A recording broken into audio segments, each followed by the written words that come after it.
If you struggle with shyness or social anxiety, check out our free No BS training course with actual useful advice you can do from home.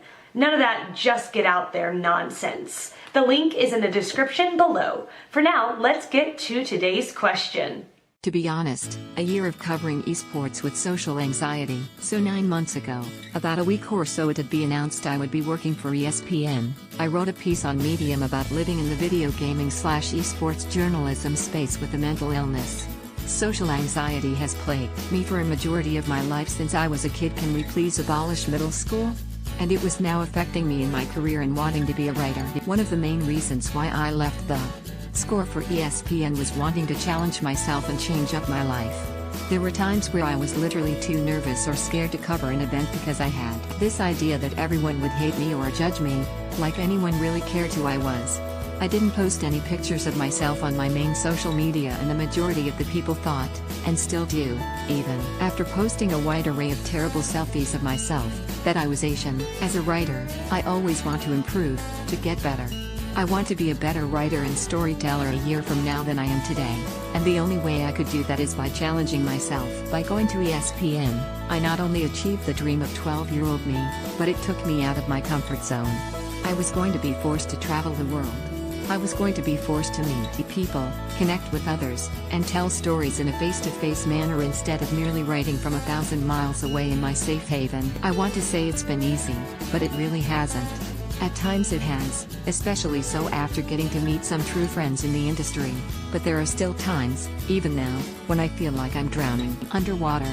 The first day I went to cover the LCS lit at the studios in Santa Monica, I almost threw up 4 times before I left my hotel. If my general editor Darren Kwilinski hadn't been there to introduce me to everyone and get me in the building, there is a good chance I would have probably bailed on the event. Instead, I withstood, and survived, feeling like I underwater for the first half of the day, until I realized that as freaking cliche as it sounds, there was nothing to worry about. Going to events is fun. Meeting new people is fun. Making friends is fun. Still, every time, there are moments where I feel out of my depth and feel awkward. I just have to push forward and hope for the best. The amazing this, I've met others like me throughout the year, and it's been good to help them while also helping myself feel more comfortable. From all the people I've met in esports, no one is perfect. Everyone has a flaw or something in the past they wish they could forget. People will just look at their phones for hours before talking to each other if there is no one to break the ice. From the players to media to the fans, everyone is a bit of a weirdo, to be honest. People have quirks, me included, and it makes covering the world of esports as exciting as it is. While I've come a long way in 9 months, I still have a long way to go to be the writer I aspire to be. I still suck in anything related to personal relationships.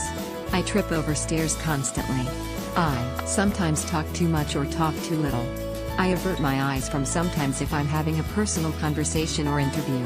I've had people come up to me to ask for pictures at events, and I've declined due to shyness. I'm so sorry to you, people. I was accidentally being a jerk to an anxiety. 2 weeks from now is the World Championships, and I'll be, hopefully, covering it. If you see me, or think the really tall guy with curly hair is me, don't be afraid to say hello or talk to me. It's nice meeting people who like me and respect my work. And even if I'm off-putting with my monotone reactions, it does make me want to work harder every day to be the writer I want to become. So if you have a mental illness or something hold you back from going to events, even as a fan, don't let that hold you back. If you stay in the same position as you were last year, last month, or even yesterday, you're doing yourself a disservice. Everyone is weird. Everyone is flawed.